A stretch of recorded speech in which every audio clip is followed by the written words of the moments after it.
Facts Media ku YouTube, ku TikTok. Tugenda kuba tugulawo n'emikutu emirala ku Instagram ne ku Snapchat. Mwebalo tulaba era mwebalo tuwagira. Olunaku olwaleero tuli wano ebintu bingi bye tugenda kuba twogerako. Yes, and Peter Smith UG ku Instagram, ku Facebook ne ku TikTok nze Smith UG. Era tulina ebintu bingi bye tugenda kuba twogerako olunaku olwaleero. Tulina okwawukana kwa Spice Diana ne manager Roger gwakoze naye kumala ebbanga ddene. Then tulina obululu. Yes, tugenda kuba twogerako ku bululu. Then n'omupiira gwa Manchester United gujja kuba gwengerako mu maaso. Abawagizi ba Mani babadde bangamba nti Ronnie ye muwagizi wa Mani ye Ronnie agamba Mani egenda kuba Arsenal. Enche bintu bya Arsenal ebyo byo. Jamuzo. Nako zino mwayiga chagenda kukuba 3. Mwatwala akamba Arsenal nedda bagamba nga chagenda kukuba 3 okwogera. Bano bakoma okuba Arsenal 2017 ku Emirates 8 years ago. Fe twali chali mu high school. Naye kati antikati ate n'ebyo ebiseera Arsenal yali talina kigendererwa nga ikyalina ba Mustafi ati kana kumuli ekyo kimu. Ye no moment Arsenal weyino tandikiro sura. Bwe ruba lubuto kati lugenda vaamu. Omupira bwe mwakwata Man City siwe mwakwata Arsenal. But no player by Man City scored and Arsenal scored. Okiraba nti kyanjawo. Wakwata Man City eina ebituli mu defense yayo. Ne Rodri nga yakava ku injury mpanvu. Now mu makati awo gaiba muita Diaz nga taliwo. Yali taliwo actually yali taliwo. Yes. Wenge kankana. No mukwata no mukuba. Okute Arsenal alina abasambi abakomyewo. Ate wona bakomyewo. Abasambi abakomyewo. Arsenal tena injury ya Denege. It is solid. Thousand Declan Rice is one of the best midfielders. Mandi umwekabire. Let me explain you this. Kati tugererwa go division ku division. Yes. Tusalikire ku kisenga tugema kati tugene ku kigo ku rugobo. Anyway, one muri week. Wali mu maso. Ewa muri bulungi mu defense. But you can't compare midfield of Arsenal with Manchester. Why? Muina abalungi bangi. You want to compare no, let me tell you. Enume teso akubera nya mu fami mungu. Muina abalungi bangi. Kitegeeza there is no creator. Temuli commander. Ate mani ye ina commando. Commander nga yani. Bruno Fernandes is a commander. Ata ina Maino Banoba. So tomorrow expect to see. Anyway, omupira gwancha. Jameson. Anyway, Ronnie. Bagenda kuba owamaniyu ye yambule n'empale ekyo kibabu. Ronnie soko lindeko ngati tunava wao. Osimba wochi. No, just tadamu kwagira Mani. Tugenda kugulira Jazz Arsenal ngeri branded. Erinyalyo nenga ya Arsenal. Tukusayininga ku loan paka season ngewede. Tekisoboka. Anyway, bana musajja yangamba. Jameson, tugenda kulabira kwa ban loan. People around in Amuona Murubaga division in. Actually, this is one of the best bar in Rubaga. In Rubaga, yes. Twali asinga. Twali. Wakuba musajja wange yagana okubaka luluna ayitamu omuzungu wange. Musajja. Nenda muyigiriza we babaka lulu. Nenda muyigiriza. Wali wesimbyewo. Yagala kavamu. Ronnie, wali wesimbyewo ko. Jacob yagambye nti yatidde datagenda kusabana baba. Anyway, kati ku nsonga ya Jacob. Waliyo Jacob statement yakoze yabadde ku show yo Ronnie. N'agamba Spice Diana yakoze ensobi okuwandiika like okukola press release nti ye ne manager Roger bakoze ki bayawukanye. Naye like njagala Jameson ngina atandika nawo Jameson. Njagala ombulire olaba kino ekya Spice Diana okutandikira ku management ye eri enkadde paka kati nti akoze ne manager Roger for a quite long time. Naye at the end of the day they have separated. Nibawukana we bati. Does it make sense? It's making a sense because watunulira Roger ne Spice batandika okukola nga Spice yakapewa Fizo struggling out mpola alina promoter gwe bayita Junix eyali amutambuliza endo by then Junix yali akyabeera kireka Spice abeera nakulabye so obulamu ne butambula so Roger bwe yafuna obutakkaanya ne Zizabafana kuba by then Roger yali akola ne Zizabafana ngafuna obutakkaanya Bafana n'asakinga Roger n'asigala nga ali mu bbanga Roger kwe kufuna Palaso okutandika okukola nabo so Palaso yali yakava mu team no sleep nga yegomanya ekintu kya Jeff oba ekintu kye bakola nabo mu team no sleep ekya Shiba ne Palaso nga combination ayagala akole ki agende maaso and still Palaso yali akozeeko n'oluyimba ne Spice Diana bayita kona olwali ku Konane so Palaso n'ayita anaita Roger ngavudde wabafananga Roger jamu tukole naye mu kukola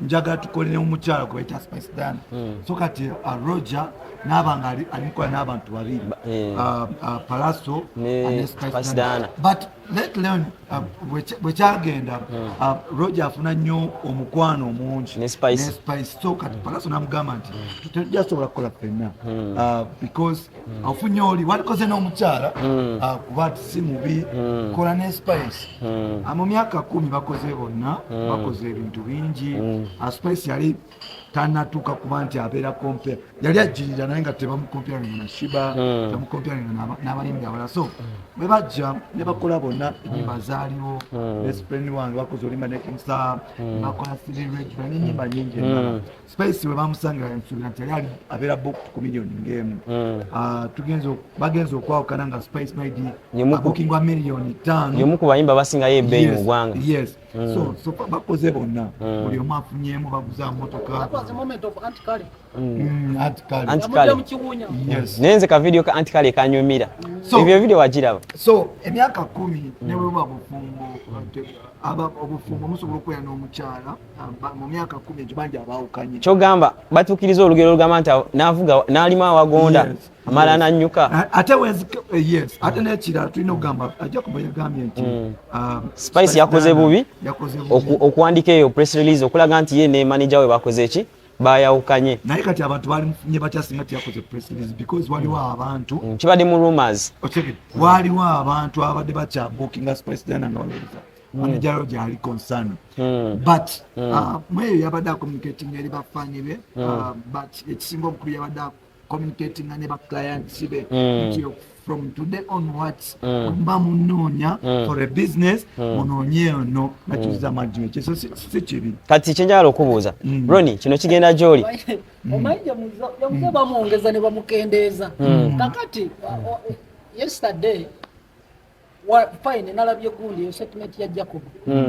Spice Diana ye muyimba ayina empisa mu bakyala ate ali low key ali easy down to earth very discipline mukazi mukakamu talina buzibu just kino ekintu mukiwa obudde waliwo ekintu ekinene ekina okuba nga kiri mabega anti kati kimbadde njagala kubuuza extent okuba nti Spice asobola okuwandula Spice ye muntu awangala n'omuntu niwaba kamera person yatuya mwaka ku mwaka nga bakulagana kusegera si ye muntu asobola okera ku machana akugoba I credit her Mbisa.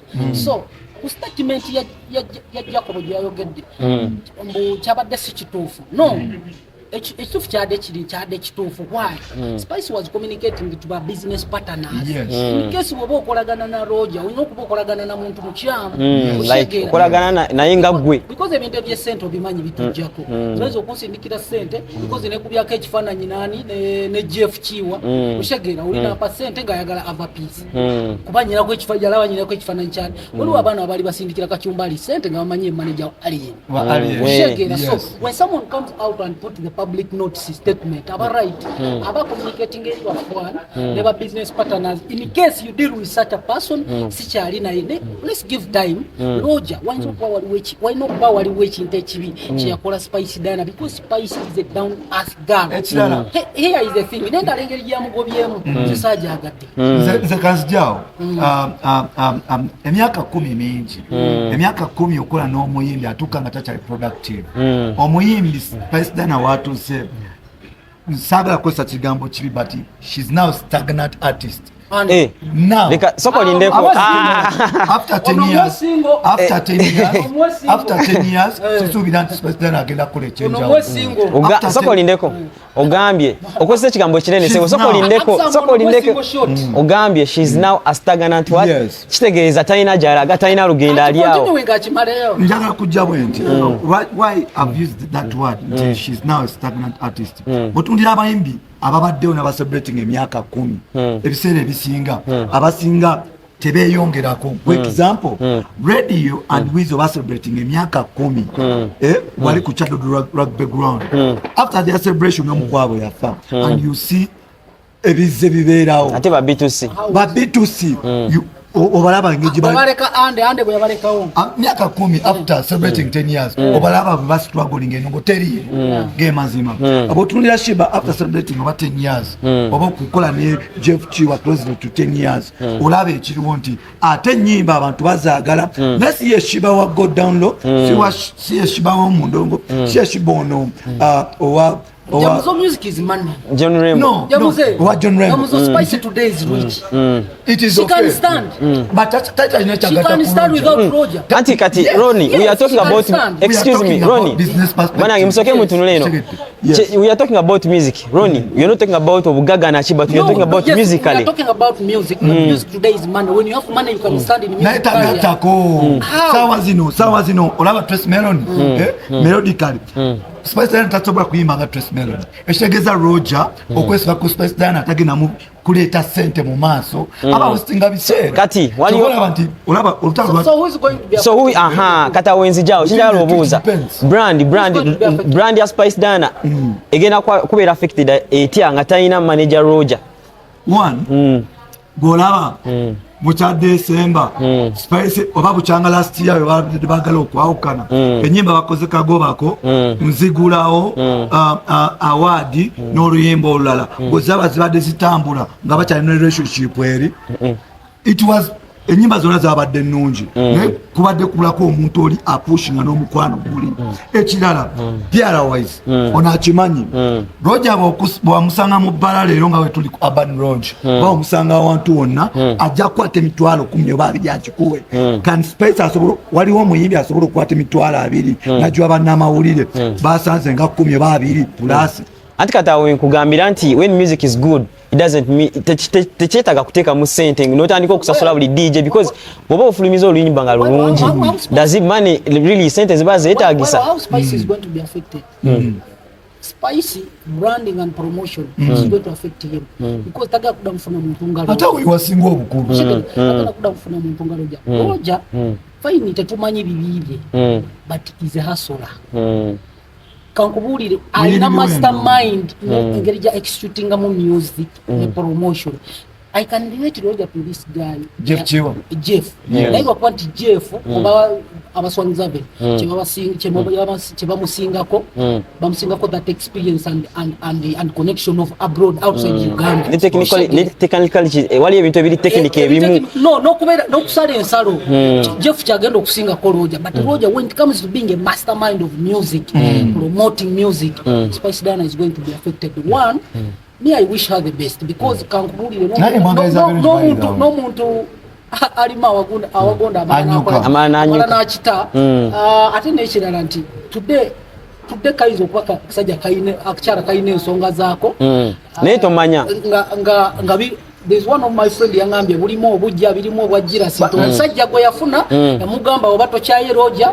muntu gwe tumali kagambe ekintu ekisingo kitegeeza anti kati soko lindeko Rona ina statement jakoze there is one of the friend in resource management inside yangamba omugagga Spice Diana gwe yafuna obo mwami amugamba when you don't sack Roger out of the management I'm not happy with you we shall not move on so kati kitegeeza kirimu influence ndala so kirimu ne love so you can kirimu n'omukwano kyokka mabadde tebasobola ku separating a love ne business kati kankugambe akwe Roger manya kayumba kabadde ateeka ku Spice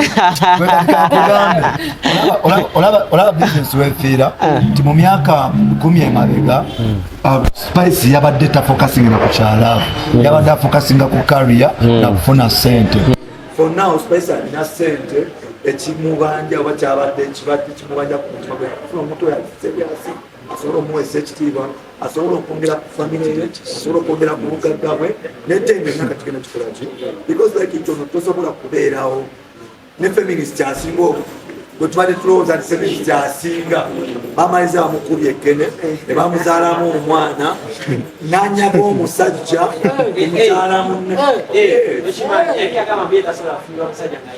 yagamba yes tasobola naye yanyaga munyage n'agamba n'okugamba nti famire eno nagyegomba so allow me to be part of it n'akaja musajja waffe musoke ogwe waffe musajja aliko omuzungu ate ate emusoka yo tewabeera musajja omusoka gasakwatako nakukalakata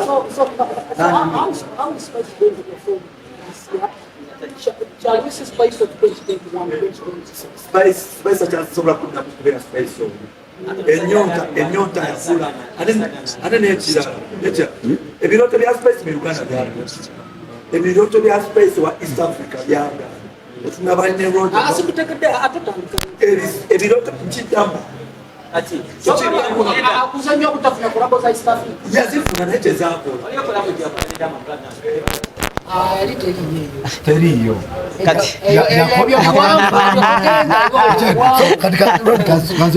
ndio Spice wa Uganda yakula Spice wa East Africa yagaana Spice wa East Africa lwaki yagaana ku timu yaabwe ku source management yoko wajja ali afata nese taliwingo kuziteekamu naye lwotuka kweyo level wetaagamu omuntu omukeku faina obumanyirivu alina amagezi asobola okuscoopinga alina time asobola okulwana ku continental oba East African level etali wano ekitali naye labayo era Spice wa East Africa yadagezako kuba nti akonegayi wano amayikiddwa nga Tommy Stichiwanti alina obusobozi ne best contact okusobola okukola ennobo ya East Africa sa tugenda kulaba Spice Diana agenda okuvuganya ne bananduja tugenda kulaba Spice Diana neda sebo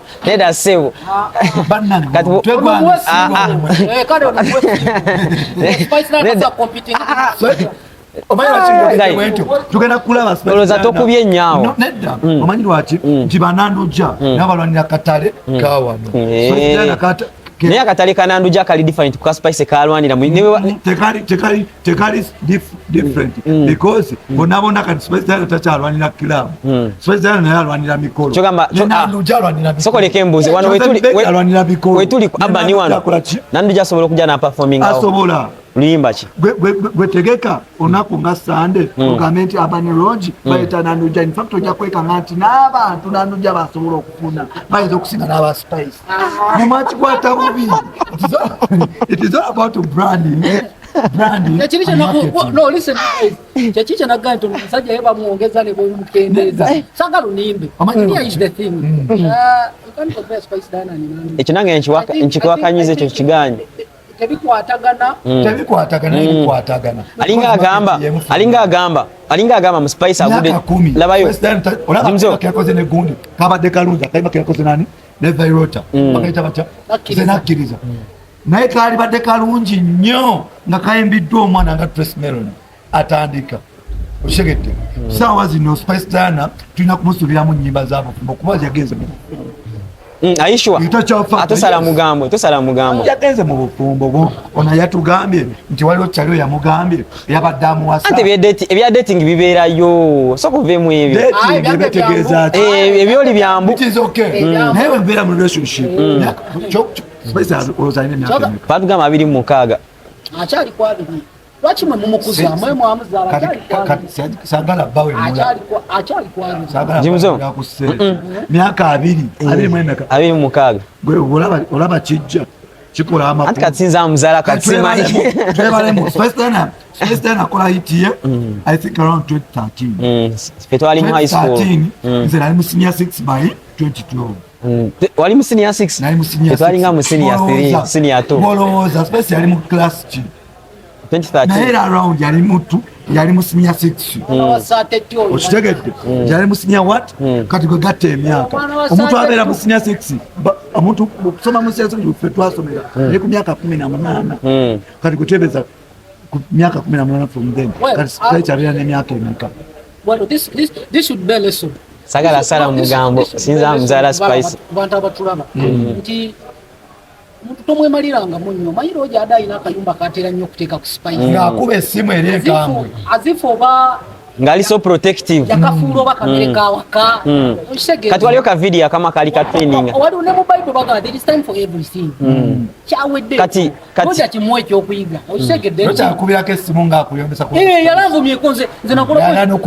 nakolako interview ya Spice Diana nimubuuza lwaki wagenza oyimbira bayinaaleemu nga omanyikiddwa oli muntu wa NUP oja naavuma oyo nakubira navuma nangangenda nakubuloki nga kudilitinga mu simu yange okizoke kata tokyali nayo listen let me complete my statement kale ngomaliriza this should be a lesson to Roger nti kikolanga kikomera ku muntu bw'otalinaako Luganda abantu bakyuka people change sawa n'omuntu akyuka and especially women tukira abakazi batambulira ku image bali unpredictable sawa naali naawe gye muzo anajja nga alina pepa agenda kunta okategeera and another thing tetusobola kuba basita mu nyumba emu for example me I'm an artist I speak out of experience manager wange tasobola kuba naye nga ayagala basita ate nange ndi muki Roja bada avimba Roja kanikamine ba n'agamba munjogereko Roja wali manager Roja wali gamba baye musalo banjogereko manager bahypinge Roja wali Roja atenga spice is what is in the house kati kitegeeza manager bada asinga spice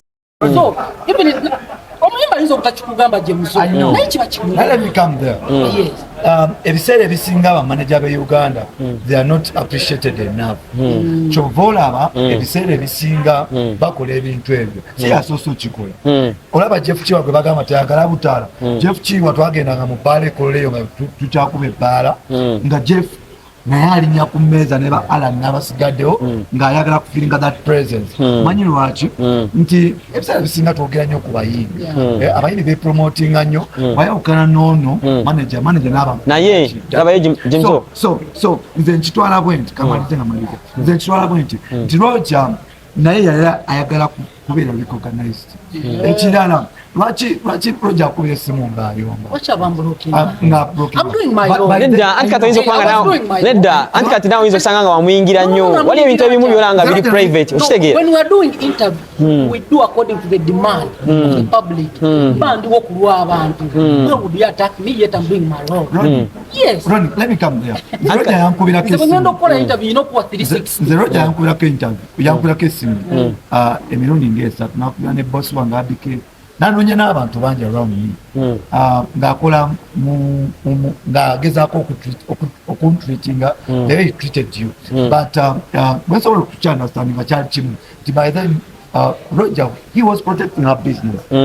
Tuno kitegeera nti however much bibeerawo biki ebyo naye yali source of income ye nga masina jingira nnyo kati gwayingira wakuba benefit of that but he still by the way his business Yes. By Spice Diana Kati- by the way I love the Spice Diana from day one kitegeeza kati goli team Spice Diana I don't know kati why Ronnie Spice, Ronnie kati gwe ng'omuyimbi kati ng'omuyimbi tuve mu mawulire kati ng'omuyimbi manager Roger n'agamba Ronnie njagala kusayininga no buli omu yeetaaga brand emwongerako naye bino biba inside kati ensonga lwaki nze jaga kino kyekigenda osembayo okwogera ku kino ekintu kino kiveeko just kyenenyamu Spice Diana kiri kimu engejja kulimu Roger tayesiye abadde alina omugobamu adde alina okukola bwati to leave Roger it wasn't supposed to be kibadde Kyandibadde private, kyetaagisa ekya private kibadde tekyetaagisa nakubuuza ebibuuzo bibiri naye kamalirize anti sokoleka amalirize soko olindeko soko kakane ngeri gyadde alina omugoba muyingi atleast yandimukoleddeyo show nagamba appreciation namuwa appreciation nga top Roger just to appreciate kubuuzeko ekibuuzo omanye ebibadde bigenda wakati waabwe okutuuka mu background nakyo kiki kubuuzeko ekibuuzo olowooza ani yakuba emmotoka ya Spice amayinja nga bakuba sagala sala it was a stunt nange wenzikiriza maybe what is the truth I don't know I'm just asking you asking because gogambye tyali mugabye facts labayo bwakyo nanange yandimukoleddeyo ekifu omanyi ekibadde kigenda mu maaso oba ekyatuusa n'okugamba nti devil was targeting me but mweyo period I don't know but mweyo period waliwo ebigenda mu maaso nesho gye yali asema in fact show gye yali asembayo okukola ne Roger twali tu Shades of Kampala bw'otunuulira Amiseno bwe yamubuuza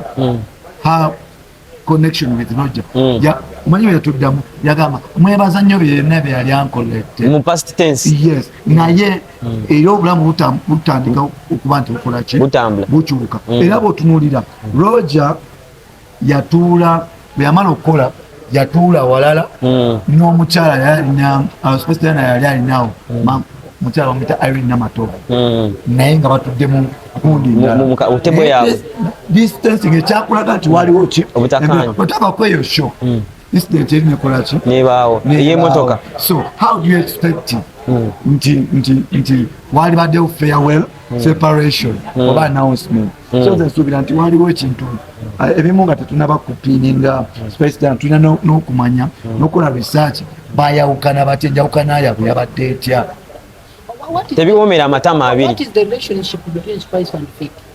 Aha, kati kyembadde njagala kujjakaawo Fiki ng'afiiriddwa maama we lwaki bijja kati oba wayinza okuba nga waliwo ekyatabula nga Spice maybe balina ebintu byabwe ne Fiki.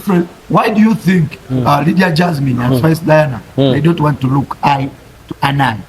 Lwaki olowooza Lydia Jasmine ne Spice Diana tebasobola kwetunula mu mmunye era ogolowooza lwaki Spice Diana ne Lydia Jasmine tebeyagala? Sooka olindeko oyagala agamba nti nsonga lya effumu likaziina. Buuza bubuuza kati oli mukubuuza ekibuuzo ekiri direct sebo. Question tags wano njagala omalireyo obukyekyaletera tusooke twebuuzeemu ebiseera biri Fiki wabadde ayokera waaliwo rumors ezigamba nti Spice yali ayagala Fiki ng'amwegwanyiza and by then Lydia Jasmine yali waali nga datinga Fiki ng'ate Lydia Jasmine yali talina ssente anti sogerera ne facts sijja zikuwa kubanga simukwatirako nga bakola ki nedda sigambye video naye ekibuuzo tikwe lwaki olowooza Lydia Jasmine ne Spice Diana tebekwata tebatunula bali parero. So the challenge is Fiki. Yes. Hey, what happened?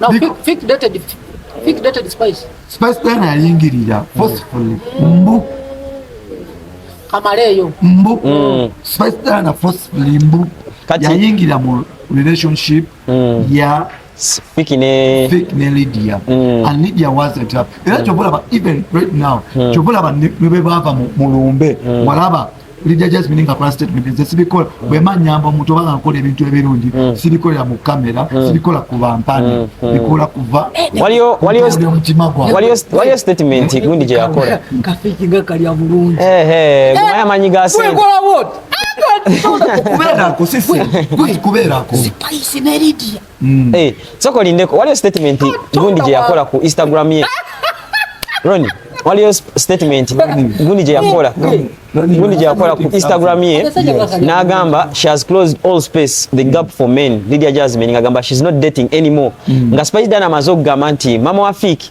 yatuma Fiki ki omukazi nga ate alaba Spice afaayo nnyo mu kuziika mama Fiki simanyi sagala sala mugambo naye Lydia yagamba mweyo kyobulaba nkugambye n'agamba nti later on yagamba nti takola byeka bampani waliwo temu yatuka olaba mu lockdown omu nze nali nwaninga pages ezino nekati nzirwaninga ebifaananyi byafulumanga nga Fiki ne Lydia bali batya bali babiri era mu kutandika otagala ekigambo netandika okusala nti bateekateeka so meaning these guys have been dating for so long nti bateekateeka okukyala okitegedde by then Lydia Jasmine wagira Spice Diana wagira mu picture naye okutandika okuscoopinga korabo n'okulya so close era bw'otunulira munaku ezisembyeyo nga Roger in fact nga Roger omujjukira bakola akayimba k'okutegobba Roger mukusiibulula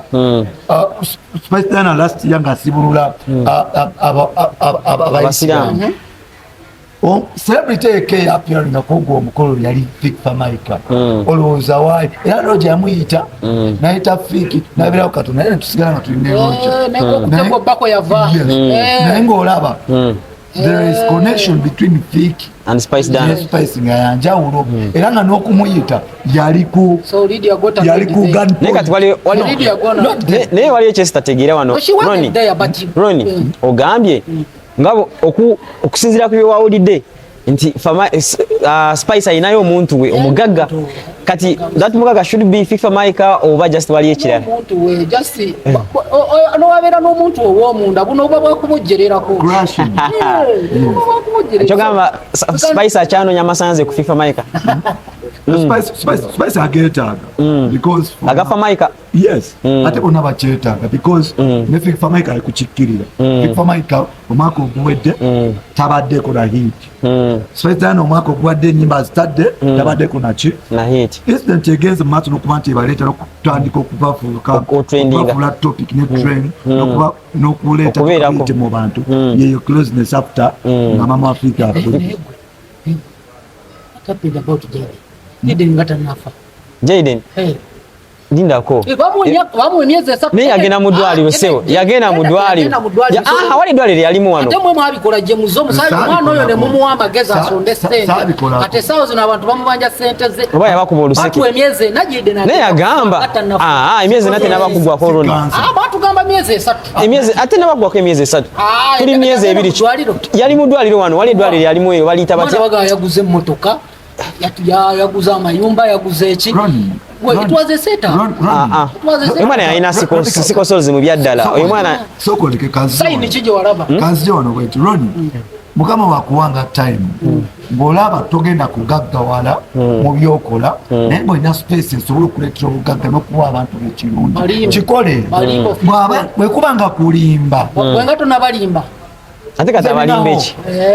Omulaba omusajja wuyo mulamu nnyo. Talina gumba. Toga Jaden ade awedde mesu. Simanyi. Naye omusajja era abadde mulwadde. Nandi kati kino kigenda vumirira oli analwala agambe tumuyambe Jaden kyatukola temwakiraba. Naye nze waliyo kyesitakiriza. Oyo mwana mulwadde Ronnie mu byaddala. That guy is sick. Naye sikoseo tebakuwa.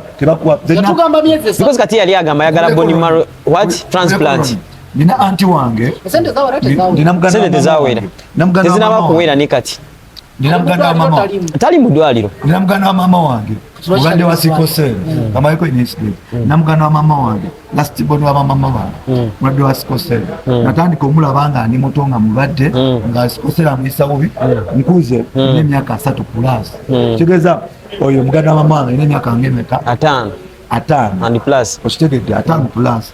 So sikoseo bw'abanga omujjanja bw'abanga wefaako okitegedde si tata yawumbagirawo tebasobola nakuwa nnaku nga kazi anti kati ndowooza nti ne anti wange ndikula nga simulabyeko naye kati nzadde n'abaana anti wange waali so naye kati anti kati olaba bakisuusa ekimu nedda kati omuntu wawa alina opportunity esobola olimba afune ssente alimbe naye kati waliyo kyesitakiriza naye Jaden yavayo yali shortcut y'okukyusa obulamu bwe abantu baleke kyogamba kati Jaden yascaminga abantu siscamming yayagala akyusa bulamu bwe n'abafamire ye so yatukolamu akasente kabaweerezeza kyamukolera naye sisuubira nti Bebekulu asobola okuteeka ssente abantu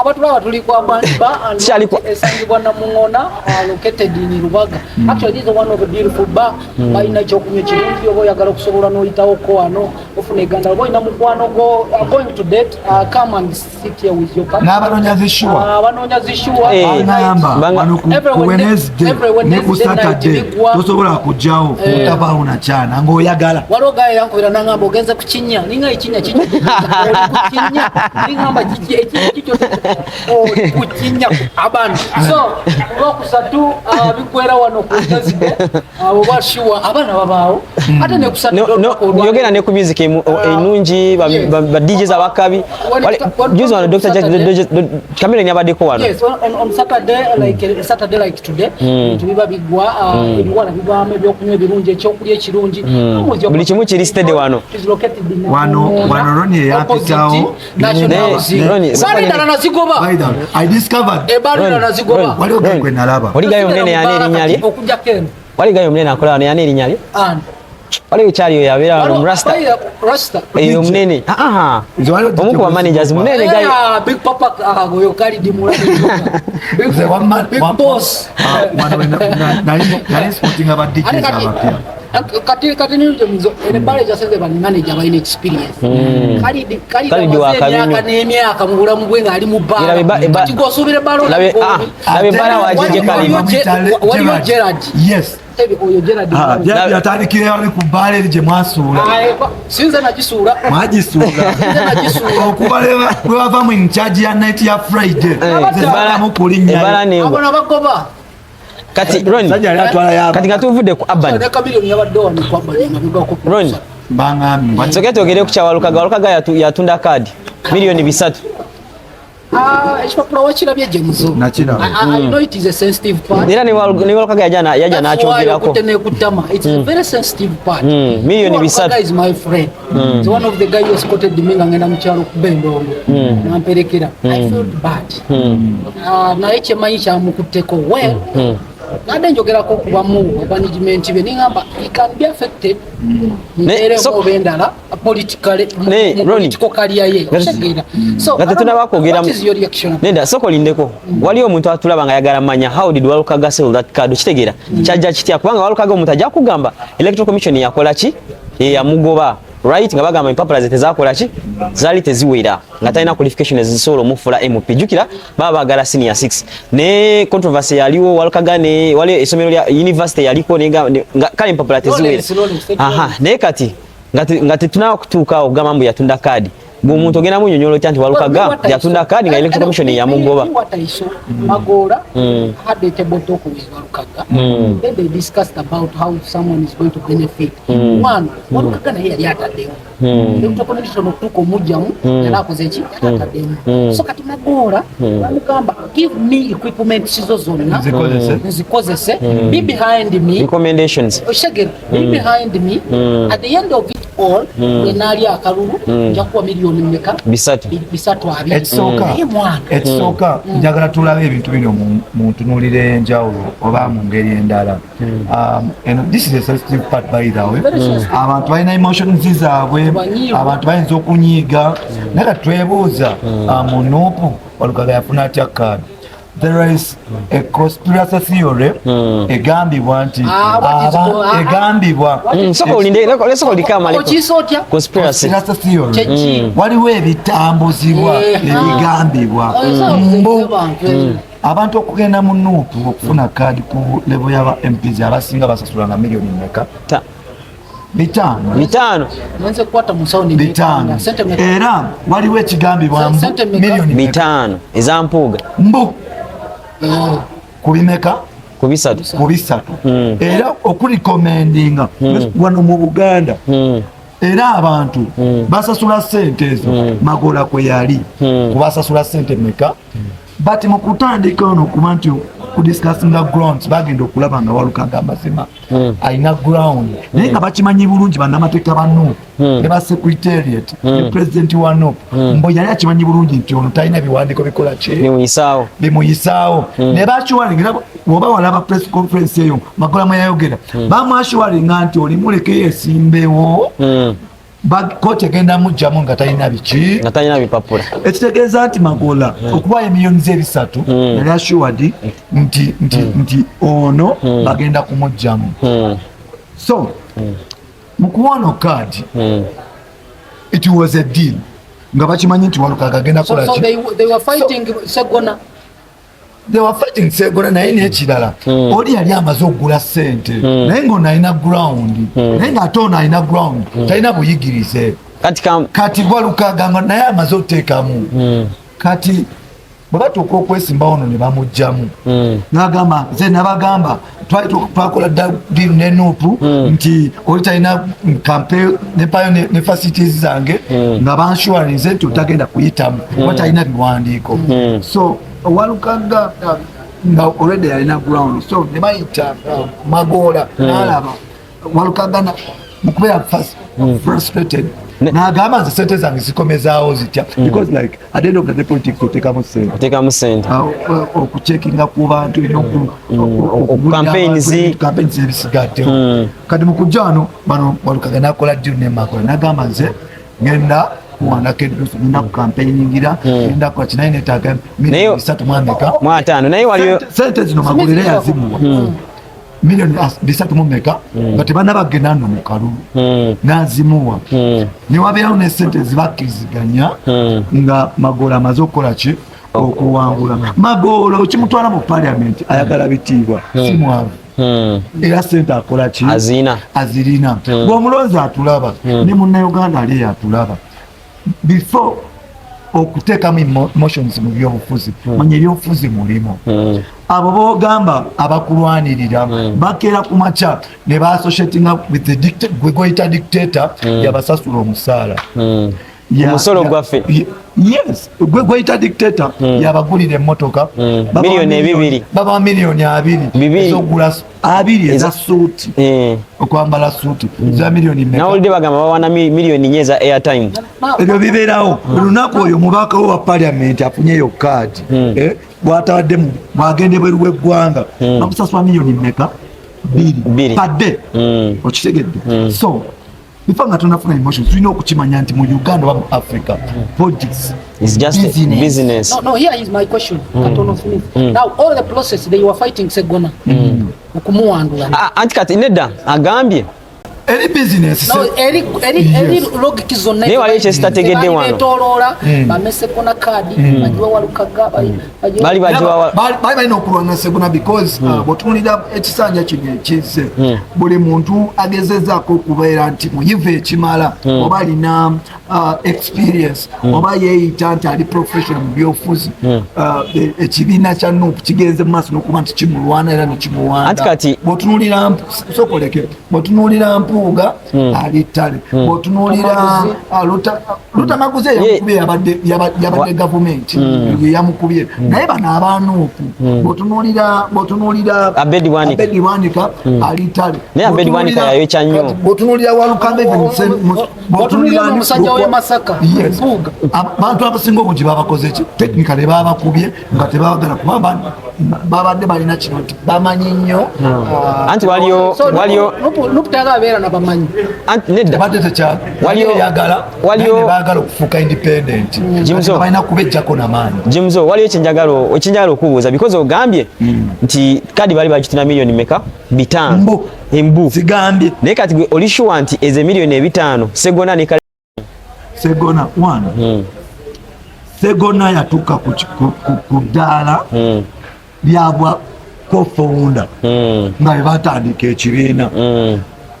Segona with experience n'obuyivu bwe n'okubeera munnamateeka yali endowooza ye nsukulumu okusinga ku bonna abali awo onuupu era ne bwobateeka mu discussion y'ebyobufuzi sisuubira nti ne pulezidenti wa nuupu asobola okureasoninga nga Segona bareasoninga mu byobufuzi obutuufu so bali balina okumutya bano we bajja akasente ya source of income they disclosed naye bakugamba balwanira omuntu waki wawansi so Segona Mpuuga ne Abedi baali tebafuna kimala mu kibiina nga bwe balina okufuna era ensonga lwaki ekyo ekibiina kyajja abaakitandika baali bakuba Dr. Kizza Besigye because there was some money ezafuma okuba Belgium by then nga zirina okugabanyibwa bamukaaku ba Segona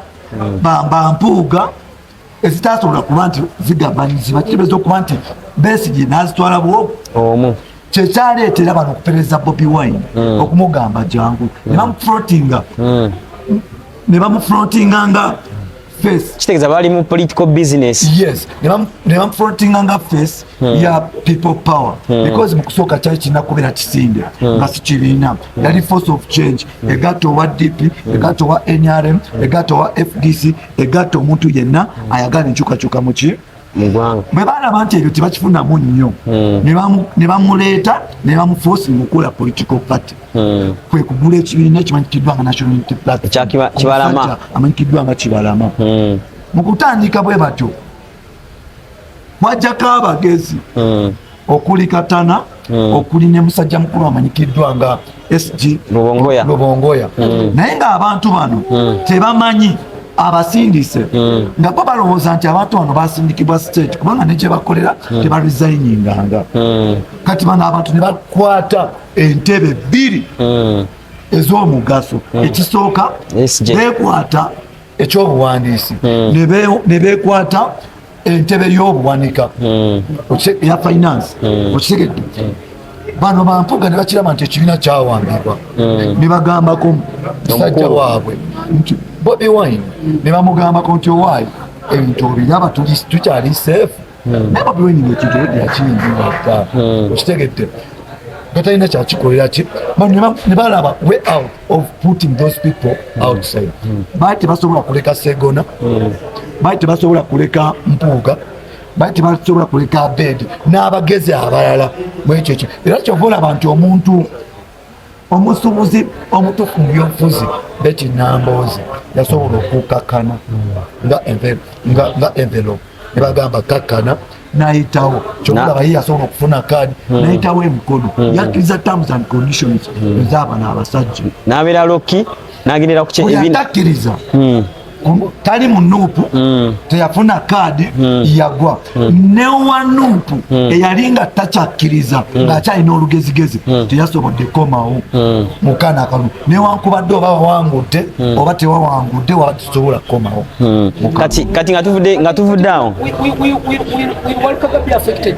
Walukaga career ya politics egenda abeera etya politically Walukaga wadde omulaba mu future ya politics. Kati kankugambe Walukaga bwebanga ng'akyabalira mu politics ng'akyagala politics mu Uganda muno abantu baagala abantu abakozi Walukaga mukozi kima kya mu Germany kasoobera ku ground okuli abantu bebaagala abantu bajja kuwa wangu wameya yakola wameya yakoze abantu bajja muwa abantu b'obusiro baagala Walukaga kulo mukozi Walukaga ayina facts ezimu oba sente oba zirya oba tazirya ate oba zirya omusajja yasula company namba. I've heard a lot of rumors saying he would be affected in political career but he won't. Musajja mukozi abantu bamwagala kulo nekirala nze kubulya Walukaga agenda kudda era agenda lya era magora bamujja olisho Walukaga agenda bila satu mu mintu ni kujja ngabitaba abiterezeza ata alye magora bamujja ata nekino magora tayagala beera yonye mbagora yukira yayagala olaba Smith ebyobufuzi abantu batusigiddako akawaani ebyo nebyokugamba Museveni tumukwe tujjako Museveni ng'abantu bakolera abantu mukolere then oyogere ebirala era abantu babadde balowooza nti kaadi zaabwe zezikola naye kati kino kanakalu katuwadde ekyokuyinga kaadi okolanga gwe tekola temala olina okubeera stand out nga gwe abantu okusobola okukkiriza so nze Walukaga ajja kujeera ali kati nga tuvuddeyo kati kira ekyokwogerako nti Walukaga kaadi agitunda emiliyoni 3 kati waliyo nti teri muyimbi n'ogu eyazeeyo mu parliament abayimbi bonna babakubya akalulu onoweka ku Geoffrey Rutaya teyayiseewo bamukubya akalulu kati olaba parliament eddako temuli muyimbi kirekawa music industry. Kamabuzeko ekibuuzo kiriwo okuva kuba waliwo edda batukula Munnakatembe yasooka okubeera mu parliament baali bamuyita Madada. Madada I think yali mu parliament ya 2006 ne ya parliament ya 2011 mbabuze abakolera ki mu art industry ne wabeerawo omukyalo omulala bannayuganda gwe balina okuba nti Judith Babiri mulokole yakola ki tudde ku Yudamani Songere n'omugaga yenyini Songere yakajja waliwo omugaga yenyini Bobi Wine yenyini Bobi Wine Bobi Wine kyeyakola kyali ekyo wamwera credit tebaleeta taxi wa OTT gundi togikwatako yaliwo nawe yaliwo fe mu art industry togikwatako tatuyamba naye kati OTT yali atuyamba because yali gwe musolo gwayitibwa ku internet internet twali tusasula nusu 2 okubeera nga tukozesa Facebook, WhatsApp nebisigaddewo nga ffe tugamba lwaki tusasuza 2 twagala kutundira ndongo yaffe ku digital world n'okumaketingira endongo yaffe ku mikutu egyo yagezaako kikwa naye era teyayisa mateeka galwanirira art industry kati gwe ngenda kukuddamu era mbuuze Geoffrey Rutaya emyaka 5 Yudamani gyebamaze mu industry bakoledde ki music industry naye nalaba Yudamani agamba bali mukola mu corporate gye bali mukolako obudo emyaka 5 wali abamaze emyaka 15 emyaka 5 mwabawadde obudde butono demand yabadde nnene nga demand gye mubawa ya demand ya bisanja bisatu omusajja ali mu campaign spending the sente za spending it's just in one term akyetereza ekirumba abantu bangi abakozesa endongo okwachivinga bebafunye naye webatuka webatuuse ate bazaalawo abadongo abadongo buli mudongo bw'atandika okutuulako ne president Museveni atandika okwagala okprisoninga nga president yerabira nti mudongo bw'otunuulira Bebe Cool Branson ng'oba Kenzo because they sit with those people they think they're elites ne beerabira nti badongo so emyaka 5 gy'ogamba so you mean east to west one is the best emyaka 5 omusajja yakomyewo ewaka mu ndongo emyaka 5 nenga napiikinga Yudaman yayisa bago ki oba oba yayogera ki naye yagamba which is okay apart from tabling etteka ne lituukawa ati bagamba anti kati olaba labayo ye yagamba ebintu bino biri mu process na procedures kati etteeka lyali likyali mu process kati emyaka 5 goloza jemuzo kankubuuza yaba Yudaman twali tuwagala kwe kugamba gavumenti emyaka 5 gye babadde mu parliament Facebook yali suspended and Facebook gumu ku mukutu okoseba okumarketinga music oba content yonna bakonde kweta basobola okukozesa okuba nti bapromotinga ebintu byabwe bameka ku abo bogamba bali at industry abayogera ku Facebook bani mu Uganda nezino embaata ezagenze okumitinga president recently zino embaata ani nani embaata abali abakozesa TikTok kasuku boysen kwogera linnya lya muntu antogambye embaata beera open beera straight genda kwogera linnya lya muntu neze nkwabuwe nezino embaata ezagenda okumitinga president instead of kuzigamba nti TikTok mugenda kugibaninga Facebook mugenda gibaninga mu Uganda naye bitugattako bikolera gundi yaffe bagenda kugamba mu jajja omwana wa emyaka 3 n'emyaka 3 bakongera emyaka jange bane kwekyo ojajja mwokyale wa jajja obako nekyofuna yagenda kuba luseke otayo n'amatooke n'oweerezako ku anti bayita buli omu anti kati omulala n'amugamba emyaka gyange ngikuwa oweeyongere jemuzo kankubuuza ekibuuzo guba omulaba omugamba ki naye oba togenda kwirwanirira no tulekerawo okwagala okukola ebintu nga tugaininga individual okyegedde nga tugaininga individual because woleta katika kugambe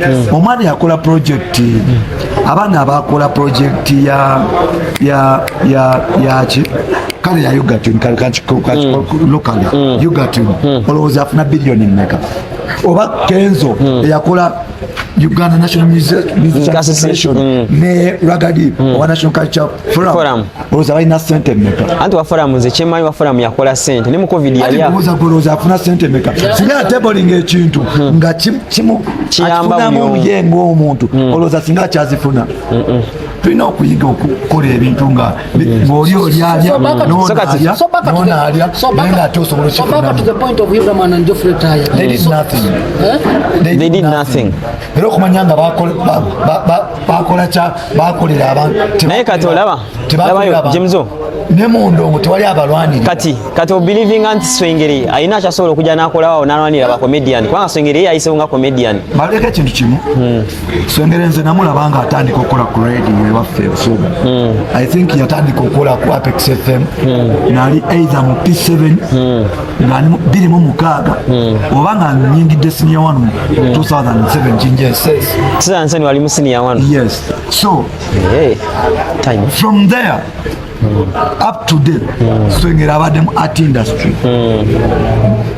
azakolera babalyeku gwatabamanyi mumanyi bali kuwa BBS si BBS sorry wababa FM ewaffe yebusoga bamaanyi nnyo banathan geme nabeeta bamaanyi nnyo naye Swengeri azenga omulimu gwa art taguvaamu so I think n'okuba nti bino era bijja muyigiriza bano be bajja nga bajjayo ane ekirala tulekera okulowooza nti abantu abavudde mu art balina kukolera art industry babazikolera bannauganda just sector mu naye waliwo amalwaliro geetaaga waliwo ebyobulabuzi byetaaga waliwo ebyobusuubuzi alina kuba nti akolera ebintu ebigatta ku ggwanga si sector emu tulekerawo okutuma abannakatema notwaloweza nti balina tukuliranga ffeffe.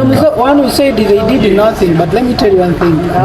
You said they did nothing, but abasajja abo bagambye babadde. That's one. No, let me finish my point. Bababbe. Lwaki katika Uganda? Abasajja balidde akalulu ne bababbe. Nze kati ekyokubba ekyo kyose kiinaako obwini. Lwakasembyeyo yali wakusatu. Wakkiriza bakubbe. Lwemba ndifala wali kitonziba. So when you said like omusajja bamubbi, musajja complainze bamubbi, agenda mu kooti. Tudaman yagenda mu kooti. Yeira managenda anafunayo ki mu kooti. Ati kati bayinza okuddamu ne bababala. Badde mbabale. Badde bayinza okuddamu ki? Nalya. Ani ordering okulangirira abantu abo? Wanje sewe jimuzo. Isinga ani abawadde order eyagamba isi okulangirira abantu abo akyali mulamu ne bavaawo n'omulala bajja mugamba as long as system bafevalinga abantu abo kyebalina okukola balina okukola ekintu ekyo kunoonyawo efford ejja bantu abo mu system.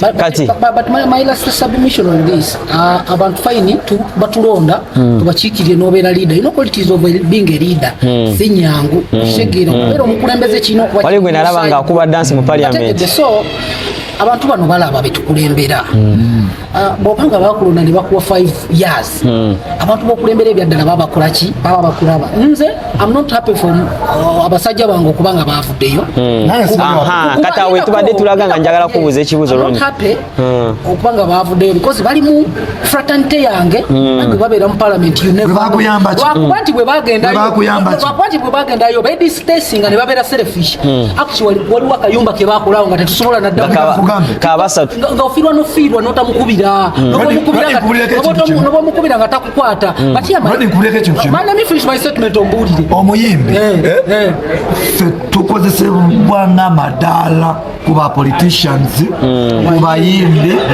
buli omu ayagala okulinya waggulu n'abasigaddewo bw'aba akwetaaga asobola okukubira essimu ssebo n'akulaba aba abatumbaave tuba tubeetaaga nye namba z'amasimu bazicu ekigambo tokozesa kinene nnyo ssebo sikozeseza kinene kuba batumbaave they need us now because they want ebintu byabwe bigende mu bantu ne bwe bikikwatako gwe wasembadde okulaba lutaaya nga tonagamba nti baakubye lwasembadde omulaba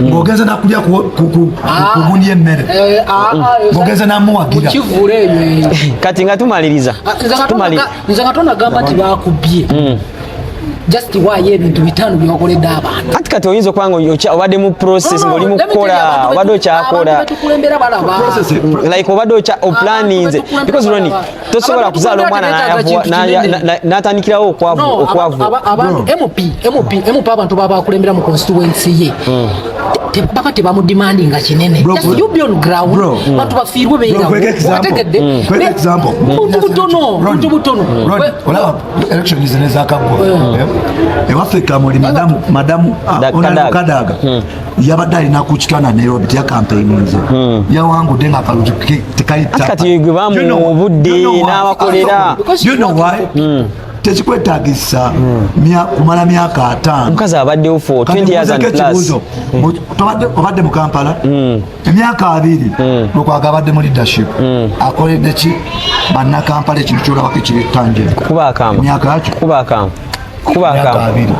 abatulabira Kampala mu kibuga kya Balimwezo Balimwezo yalidde bannange ekibuga kya Balimwezo kati ekibuga kyetaaga looya ekibuga kya Mulema batugambye ekibuga Mulema yabagamba apakata nzoyo musobola yamukubye apakati kikwache amanyi wachize njagala Balimwezo Balimwezo abadde mu parliament abantu b'Nakawa n'abakolera zanabako ekimotoka kya kasasiro Nakawa yasinzeeyo ne ambulance Balimwezo kuŋŋamba nti gwe myaka 5 oyagala okole bugagga oba famire yo bwe yalemererwa okula mu myaka 10 emabega kuba bano abagenda mu parliament kye bakola abadde omuyimbi nze abo Balimwezo genda gamba big up but that guy was confidently sure he's going to win sebakalulu babadde batandise okukacyankananya yesterday kati newunyiza ye politician of the year eyazenga surprise because walukwako kati walukwago yafika buli bannabyabufuzi abadde n'akamanyiiro n'ejjoogo n'okulowooza nti fe abasinga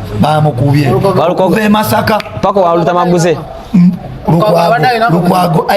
Lukwago ali ku level emu n'empuuga those people they think they are untouchables okitegedde balina akamanyiiro ate bakyakolera mu politics ow'okuteesa bo beefuula baavu okitegedde naye nga bagagga bazibu politics w'ekinaku takyakola bwesaba ogenda olye fe tuleke mu nnaku okitegedde anti kati awo nkugambira gavumenti ekyalina omulimu kusomesa abantu omukulembeze n'omulimu gwe Lukwago akoze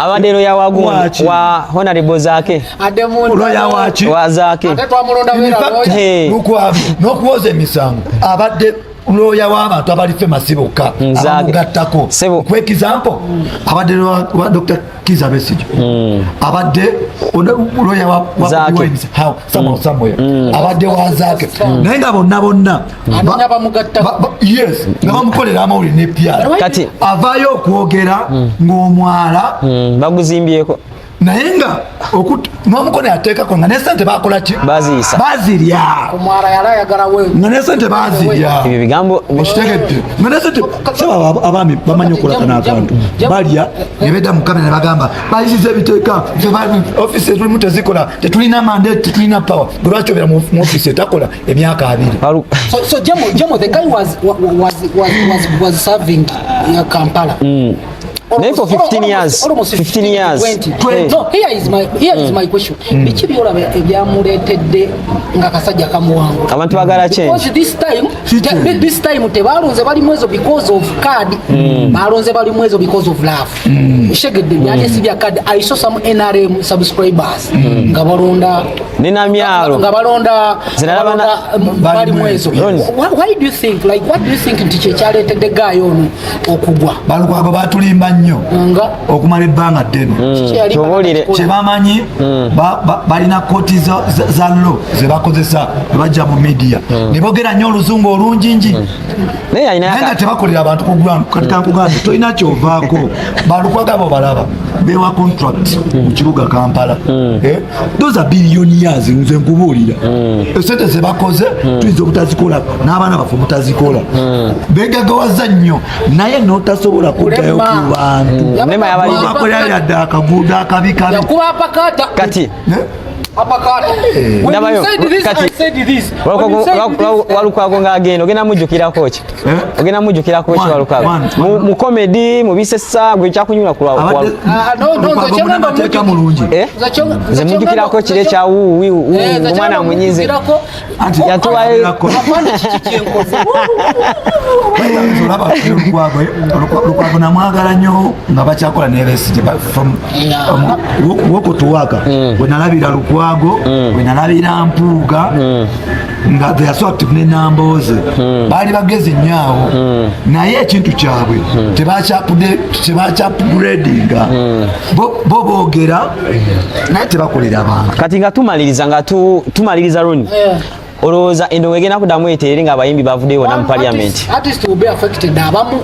abayinanga obukuku abalwananga eyavaayo mu lwatu n'alangirira nti mpagira kibiina gundu abamu lava eyinza obutaddawo kati bagravity waliyo liri puzzle yakubanga bayimbi bonna abakulembedde 8 mpaayo omuyimbi ogwo eyabadde n'oluyimba olukuba mu site omwaka oguwedde ng'ogyeko liri puzzle ekiwe mulaba kibogina so kati endongo egenda kuddamu etereere tugenda kuddamu tukompitinge tugende internationally but I think when it comes to education bamu obuvunaanyizibwa bungi bamuwa ebitiibwa bingi asavinga bannayuganda the same time which it is going to affect him because he is one of the finest export gye twali tuyina okutegeera yavugako South Africa worldwide so kati olaba nti musajja takyabeera ku nnyonyi alina obuvunaanyizibwa alina ofiisi gundi eno baagala gigula bagibakwase eno wane Serene Hotel bagala gigula bagibawe naye yagambye agenda resigninga ye topic ndala which is okay, we don't know because someone has topic ya lunaku lulala byayisaawo. So kati papa I don't know oba na stabilizing but mu bayimbi bensuubira abasobola stabilizing Kezo can stabilize and stand musically nga tumaliriza mpola Smith njagenda buzayo ekibuuzo Ronnie kimu nga tumaliriza olowooza ebiseera biri gundi nga akyabeera ku nnyonyi Kenzo akubye Puerto Rico agenzeewa olowooza yali afuna sente mmeka? He was earning money, but not too much. Zawali yanga mambo yali katendereza. Wano kuba president. Ngengeri jafunye wano mu politics. Sinyo. Na yeze kugamba musajja ina budget ya bilioni kaga mu muka. Waliwo musajja. Eddie, ulira. Topic inala. Namba billions and billions. We shall discuss about those billions. Zinenge ba dividing them. Nzenzijukira musajja nga bakamukwasa sovereignizwa pa president. Roni akade katutwala. Amukwasa sovereignizwa pa president aina ebivulu byasazaamu ebweru ensi ku nsi anti kati ze Uganda zali zisinga zilize mukenzo yajja tulwanirira abayimbi yajja teyajja nze siri muyimbi naye sikiwa okiriza ati Kenzo yajja kulwanirira industry ya music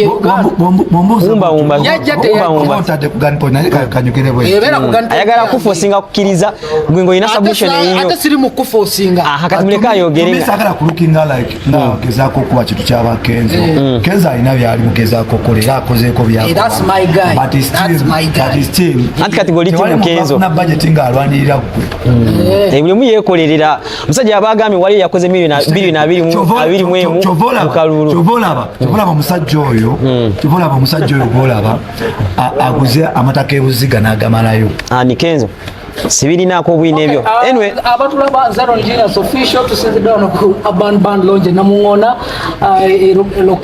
located along it's alongside Luyinja Road Erubaga ne ku luguudo but opposite National Housing jo kunyumirwamu yangonyumirwe kuna omwagalwawo ate weekend kutambulire bulungi wali ekigambo kibayogedemu wabeerawo shuwa wano muganda wange omuzungu gwe baali akalulu abula simanyika wali oba wayita engeri gye wali ya musingi anyway nekati nkyakinoonyereza Jimzo ekigambo kye kisemba nga tugenda abatulaba nsanyusa okubeera wano era tunakomawo atulina ebyokudisikasingira ekisinga obukulu politics yawedde abayimbi mulina okuddayo ne mukola endongo nonima ate gweoyimba ekirala okola mawulire mulina okuwa abantu ebintu ebituufu mulekeraawo okubeera ne saidi mpa bituufu kubaga okuva tugamba wano nti musajja tulwanirira kitegeeza ye yalaze da side so kati nze maliriza nze Smith osobola otugoberera ku Facts Media YouTube Facts Media ne TikTok Facts Media then nange Smith ku YouTube Smith ku Instagram Smith ku TikTok Smith ku Facebook njagala beebaza nnyo thanks for watching and for loving us peace and love but don't forget to share and comment bye bye